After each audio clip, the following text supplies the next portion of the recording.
Hey, what's up everyone? Ian Stewart here, and welcome back to week 4, the final installment on the Dynamic EQ and Multiband Compression series. Okay, so today we're just going to look at kind of how we set the final limiters and do some A/B comparisons to the dry track, the master that Jordan sent me, etc, etc. Okay, so the first thing, we're going to start again with this Electro House track, and let's start by talking about the limiter. I'm using FabFilter's Pro L limiter here, which has this advanced section which gives you a lot of versatility. I actually spent a pretty significant amount of time checking out the different style algorithms and kind of decided that punchy was what I liked best. Dialing in the look ahead can actually have a pretty significant effect on your balance between how loud you can get it, where it starts to distort, etc, etc. So playing with that. Attack and release aren't quite what you would think in this case. Attack is actually the amount of time that it takes for the release stage of the limiter to set in. So it's almost more like hold. Hold and release might be better nomenclature there. But playing with that has a pretty significant effect as well on the overall character of the sound, as does the release time. Release is actually just the length of that release stage. All right. I kind of left the channel linking alone. I find their default usually works pretty nicely. The transients can be a little bit delinked, i.e. they can be processed independently on the left and right channel, whereas the release you want to really keep together. We've got the intersample peak detector turned on, of course, because it's me. You should all do that, though. We've got oversampling set to 4, which is going to help that intersample peak detector. And we've got our ceiling set to negative 0.2 decibels. Okay, so what we're going to do is we're going to turn the limiter on and off, but we're also, well, you know what? Let's just turn the whole chain on and off. And we're also have this utility at the end, which is turning it down by an equivalent amount so that it sounds like it's the same loudness, and we can really make an objective judgment on how we've processed this sound. Okay, so we'll start with it off.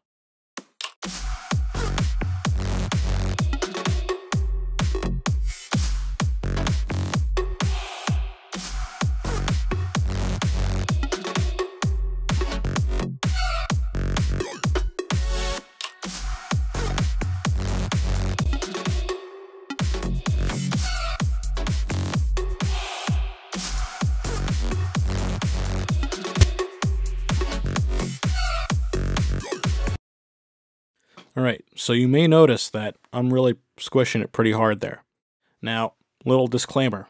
I normally wouldn't master something that aggressively, but the master that Jordan sent me was very hot. As a matter of fact, if we just solo it and listen to it and look at our TT dynamic range meter, now I've got it turned down too, so it sounds about the same loudness. But if we look at it,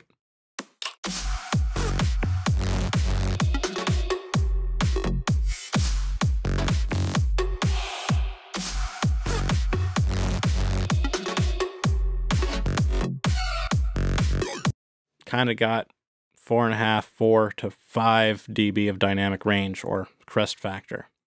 So I want to try and match that, all right? I succumbed to the loudness war a little bit. But I didn't want to just try and match it. I wanted to see if I could achieve the same kind of loudness, but still try and feel like I have a little more punch, retain a little more low end. Because keeping low end is the really hard thing to do when you're pushing something that loud. Because again, low frequency information carries a lot more energy. It's more likely to overdrive your limiter. All right. So let's just take a look real quick. This is a bounce of mine, and this is the master that Jordan sent. So Get this other stuff out of the way. So you can see, you know, areas like this, you know, Jordan almost looks like he's got a little clipping or saturation going on, you know, right in here. The version I did don't have quite that same degree, but I think you'll find that they're kind of comparably loud. You know, again, you look at this waveform, like kick and bass it really squished up against the ceiling here, still managed to retain a little bit of movement in mine. All right, so let's listen to those kind of side by side. So we'll make sure that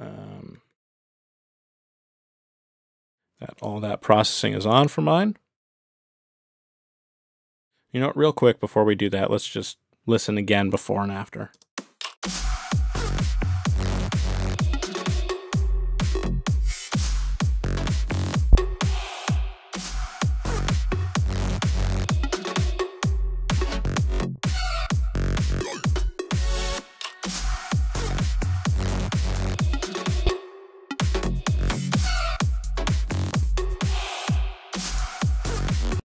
So it's definitely losing some of that punch in your face, but overall,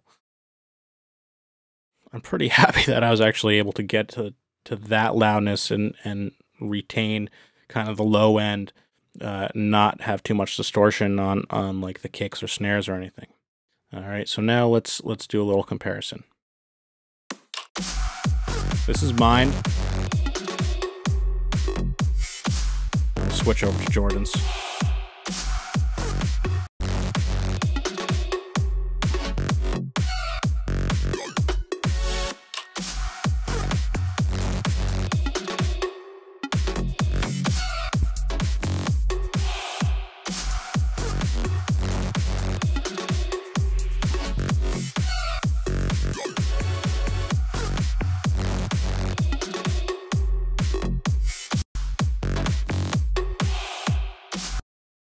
All right, so I think I've actually been fairly successful at retaining a little bit more low end. It feels a little warmer, a little bassier to me. And I don't hear some of that crunch that's just a little bit on the kick and the snare. They feel just a bit cleaner in mine to me. And just to prove to you that we are kind of at the same loudness, we'll open our dynamic range meter. And this is mine.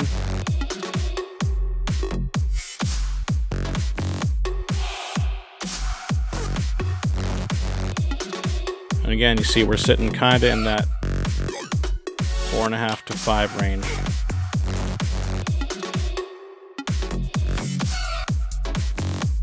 But we've done that.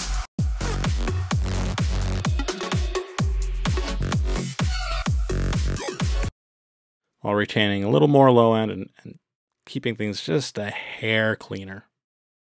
Now, we could turn them way up.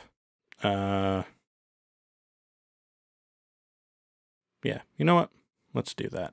Let's do that real quick. We'll turn Jordan's back up. And we'll take the utility off mine. Now, I'm going to turn my in-ears down here.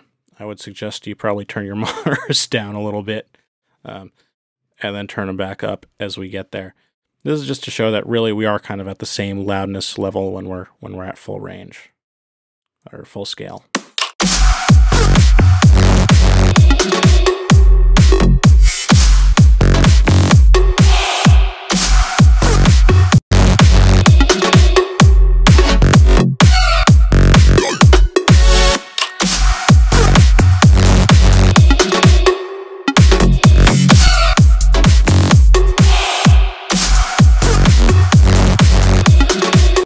All right, so pretty close there. Now let's take a look at the rock track. Oh, you know what? Keep doing this. One last thing I want to mention on this one. One thing I did was actually a little bit of automation. multiple things. The first thing was the low end level on this second Pro or the third Pro MB going into the breakdown. All right, so I just dropped it. It's not by much, but you'll see that the output level goes down just a hair here.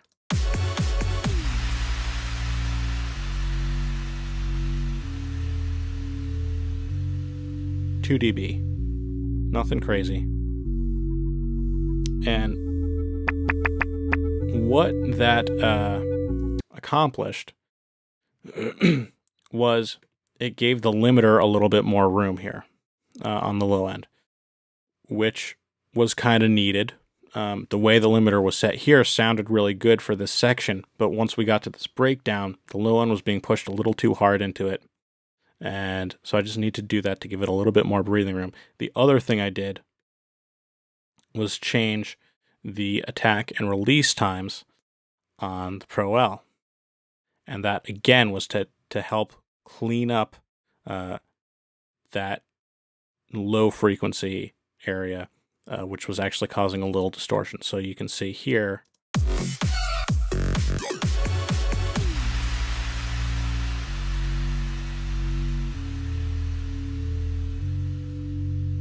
we automate those attack and release times, and that helps just keep everything kind of clean and in check.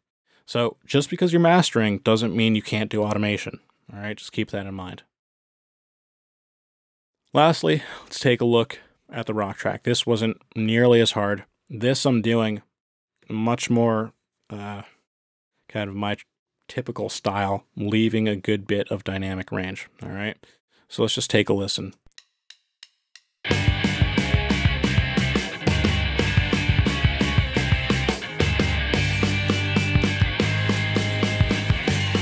So all I'm doing is I'm trying to get our average level here kind of up into the yellow and just take a little bit off the peaks.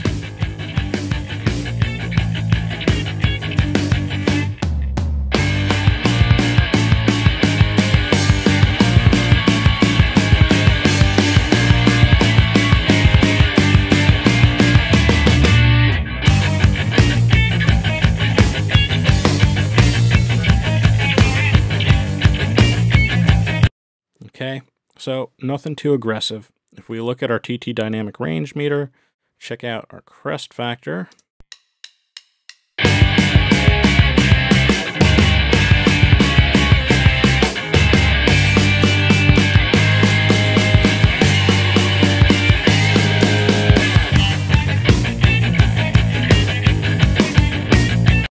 You'll see we're kind of in that 9 to 10 range, which I think for a lot of rock works pretty nicely.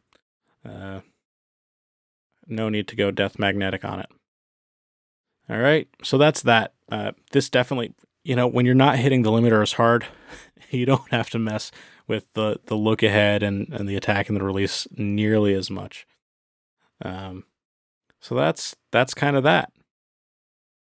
Let me just show you something real quick, which is this MeterPlugs Perception plugin.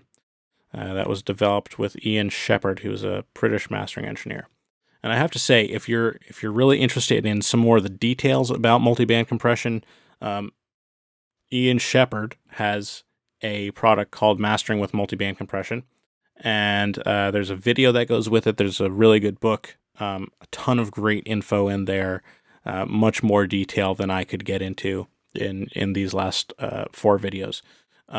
But this is a plugin that he developed, and basically what it does is it assists in loudness matching. All right, so if we want to check kind of the before and after of this rock track, this is a really good way to do it because it takes the loudness gain out of the equation, and it lets us just listen to the tonal and dynamic effects that we've had. All right, so the way it works is it's got the sync button, which I pretty much always have on, which just takes into account any latency through your plugins and accounts for that.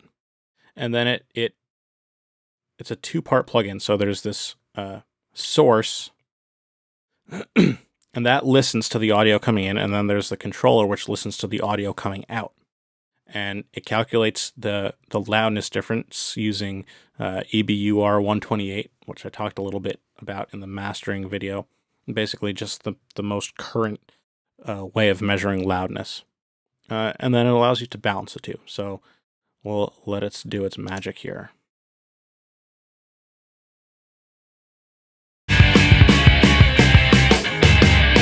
All right, so it's saying there's about an 11.2 dB difference. So we'll hit balance.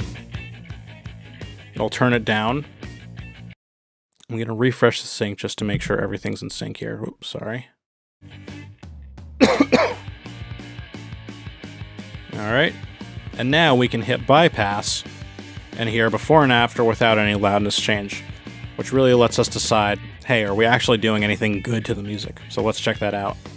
Go ahead and bypass it.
So you can hear it kind of take some of that loudness out of the equation. Now, it's not absolutely perfect. Ultimately, you got to really use your ears to do that, but it's a really good starting point. And for quick comparisons, it's a great tool. And it allows us to hear, yeah, you know what? I think we've really done some good with this processing we've added here. We're helping balance everything. Again, this is, this isn't like a real mastering session. This is just a bunch of compression. Okay, I haven't added any EQ in. I haven't really played with any of the stereo imaging at all. We're just doing some compression. We're able to get those kind of results. So that's it, guys. That wraps it up for the dynamic EQ and multiband compression series. I hope you've enjoyed it. I hope you've gotten something out of it. I've got a bunch of other requests, but as always, if there's anything you have a request for, a specific tutorial, leave a comment. If you have any questions on anything that we just went over in any of the past 4 videos, leave a comment. I'll try and answer it in as much detail as I can. Like, subscribe, yay, all that good stuff. And let's see, what else do we have planned? One user had requested a kind of in-depth look at Ableton's reverb, so I think we'll do that at some point. I've got the producing for live, playing live, building a live template set series that I want to do. That's going to be 3 parts. Each are probably going to be a little bit longer than these because there's a lot that goes into that. Maybe it'll be more than 3 parts. Who knows? And I also saw something on the EDM production Reddit this week. Someone talking about the Ableton Multiband Dynamics preset OTT over the top, and trying to replicate it with Pro MB and having limited success. So I might see if I can do a quick video about that as well, and see if I can just kind of knock that out real quickly. But that's that. Thanks for sticking around. Thanks for checking them all out, and I'll see you next time. Later.